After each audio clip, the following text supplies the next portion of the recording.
그러니까 지금 여기에 136테라가 들어가 있다는 소리잖아. 오늘 반납은 없습니다.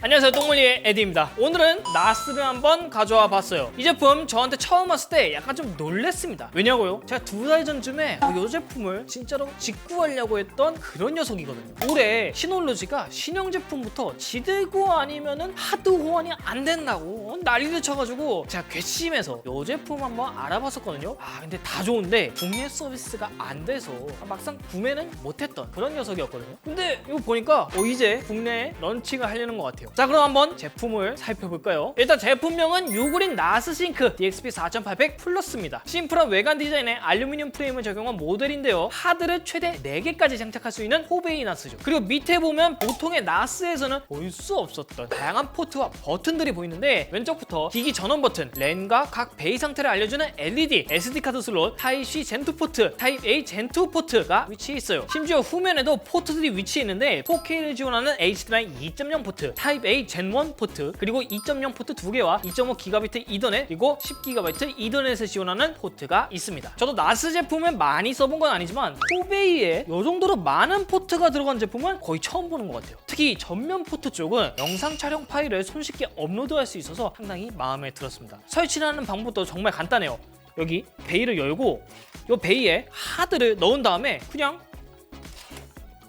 다시 꽂으면 그만이에요. 특히 이 제품은 최대 136TB까지 확장할 수 있는데, 최근에 출시한 세계 최초 30TB 하드디스크 시게이트 아이언울프 프로 30TB 제품도 문제없이 장착이 가능합니다. 처음엔 이렇게 장착해도 되나 싶을 정도로 너무 간단해서 약간 의심을 좀 했습니다. 다 장착을 하고 난 뒤에는 랜선을 연결해서 세팅을 진행하면 되는데요. 보통의 나스와 달리 유고리는 모바일로도 손쉽게 세팅이 가능합니다. 사실 원래대로면 레이드 구성부터 세팅에 대한 영상을 제가 따로 만들어야 될 정도로 정말 방대한 양인데, 이거는 진짜 몰라도 그냥 추천 옵션대로만 진행해도 사용에 문제가 전혀 없을 정도로 잘 되어 있어요. 나스를 처음 접하는 분들에게는 이런 부분이 크게 와닿을 수 있는 포인트죠. 물론 모바일로 세팅해도 PC에서 그대로 쓸 수 있습니다. 실제 OS 레이아웃을 보면 나스의 표준이라 볼 수 있는 시놀로지 DSM을 많이 벤치마킹했다는 걸 알 수 있습니다. 그렇기 때문에 기존 시놀로지를 쓰다가 넘어와도 적응에 큰 불편함이 없다는 거죠. 실제로 사용하면서 재밌는 일이 하나 생겼는데요. 제 컴퓨터에서 브라우저를 거치지 않고 바로 나스에 접속하려고 네트워크 드라이브를 추가하려는 중이었어요. 근데 제가 순간 착각해서 시놀로지 설정 방식대로 접근을 했더니 이게 경로도 똑같고 위치도 똑같이 들어가지는 거예요. 하지만 사소한 아쉬운 점은 번역이 제대로 안 되어 있는 메뉴나 영어로 출력되는 구간이 간혹 있었습니다. 물론 이게 사용하는데 정말 중요한 문제라고 보긴 어렵지만 국내 시장을 공략하려면 이런 첫인상 부분은 신경을 써야겠죠. 그래서 이 제품을 가지고 집에서 사용하고 있는 제 메인 PC에 물려가지고 약 2주가량 실사용을 해봤는데, 실제 사용을 해보니까 시놀로지와 비슷하면서도 노리는 타겟층이 어느 정도 분리가 되더라고요. 자, 그러면 사용하면서 느낀 몇 가지 주요 포인트 같이 한번 확인해 볼까요? 첫 번째는 호베이 나스라는 점입니다. 보통 나스를 처음 입문하는 분들이 호베이와 호베이 중에 정말 많이 고민을 하는데, 커뮤니티에 물어보면 거의 한 10명 중에 9명은 이 호베이부터 진짜다 라고 얘기를 합니다. 이런 이유가 레이드 구성면에서도 투베이는 쓸 수 있는 게 제한적이지만 호베이는 대부분의 레이드 구성을 다 활용할 수 있죠. 게다가 용량 증설을 할 때도 좀 더 효율적인 면이 존재합니다. 투베이는 아무래도 용량을 추가한다는 개념보단 하드를 교체한다는 개념에 좀 더 어울리죠. 반면 포베이는 2개를 써도 여유 공간이 2개 더 남습니다. 하지만 이 제품 용량이 다른 하드를 사용할 때 가장 작은 용량의 기준으로 레이드가 구성됩니다. 가령 12TB와 8TB를 혼용해서 사용하면 4TB는 사용하지 못한다는 의미죠. 시놀로지에서는 이런 상황을 위해서 SHR이라는 기능을 통해 어느 정도 유연한 레이드 기능을 지원하는데, 아직까지 유고리는 그런 부분에서 조금 부족한 것 같습니다. 하지만 지속적으로 업데이트 플랜을 공유하고 있는 만큼 이런 부분도 파악을 하고 있겠죠. 두 번째는 가성비가 매우 뛰어나다는 점입니다. 당연하겠지만 후발주자이기 때문에 가격적 메리트는 확실해야 하는데요. 일단 출시 특가 기준으로 포베이가 569,400원인데 시놀로지 포베이 제품과 비교하면은 거의 절반에 가까운 수준이죠. 뿐만 아니라 CPU, 램 구성 면에서도 나스에는 이거 광고 아닌가 싶을 정도로 높은 스펙을 자랑합니다. 덕분에 가상 머신으로 윈도우까지 구동이 가능할 정도죠. 특히 맥OS가 메인인 영상 스튜디오라도 윈도우에 쪽에서만 호환 가능한 그런 파일들이나 작업들이 있어서 어거지로 맥에 윈도우를 설치하거나 PC를 맞추는 경우가 있는데 나스에서 지원을 해버리면 상당히 효율적으로 사용할 수 있다는 거죠. 근데 실제로 설치하고 써보니까 기본적으로 이 8기가가 제공되는데 거기에서는 간간히 무겁다는 게 느껴져서 최소 16GB 구성을 갖춘 후에 사용하는 걸 추천드립니다. 램 추가도 상당히 쉽거든요. 요 하단에는 뚜껑만 따면 되니까 크게 걱정 안 하셔도 될 것 같습니다. 뿐만 아니라 해당 부위에 SSD도 2개나 추가할 수 있어서 더 빠른 성능을 원하는 분들에게는 좋은 선택지가 될 수 있겠죠. 그리고 요 서먼 패드도 같이 부착하라고 주는데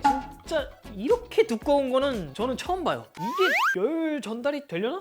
그리고 나스를 입문하려고 고민하는 분들 중에 의외로 걱정하는 포인트가 기존에 본인이 사용하고 있던 클라우드 서비스 여기에 담긴 파일 요거를 나스에 옮기려는 엄두가 잘 안 난다는 점인데요. 하지만 클라우드 드라이브 서비스를 이용하면 손쉽게 옮길 수 있습니다. 물론 둘 다 운영할 계획을 가지신 분들도 양방향 동기화 기술을 통해 사용 가능하죠. 덕분에 나스에서 클라우드 파일을 손쉽게 삭제할 수도 이동할 수도 있습니다. 하지만 아쉽게도 시놀로지처럼 다양한 클라우드 서비스를 제공하는 건 아니에요. 근데 이거는 계속 늘어나겠죠. 마지막은 강력한 모바일 앱입니다. 솔직히 OS적으로는 시놀로지가 좀 더 전문적인데 이 모바일 환경만큼은 유구린이 업계 최고 수준이라 보여져요. 제가 시놀로지 쓰면서 불편했던 점이 어떤 건 저 앱을 써야 되고 보안은 이 앱을 써야 되고 관리는 또 다른 걸 설치. 진짜 앱 파편화가 지독할 정도로 심한데 유구린은 단순히 나스 앱 하나만 있어도 기기 관리부터 파일 공유, 파일 관리 그리고 스트리밍까지 다 가능했습니다. 뿐만 아니라 모바일 UI도 iOS 한 6 정도 시절이 떠오르는 시놀로지 대비 상당히 깔끔한 인터페이스 마음에 드는 부분이죠. 하지만 나스를 사용해보신 분들은 아시겠지만 이 하드웨어적 스펙이 제품을 대변하는 건 아니에요. 전문적으로 쓰시는 분들 중에는 하드웨어는 OS를 사면 딸려오는 서비스다 라고 말할 정도죠. 특히 이 시놀로지는 이 업계에서 사실상 표준이기 때문에 다양한 서드파티 소프트웨어나 구동할 수 있는 앱의 개수에서 많은 차이를 보여요. 유구린도 기본적인 앱은 다양하게 제공을 하는데 이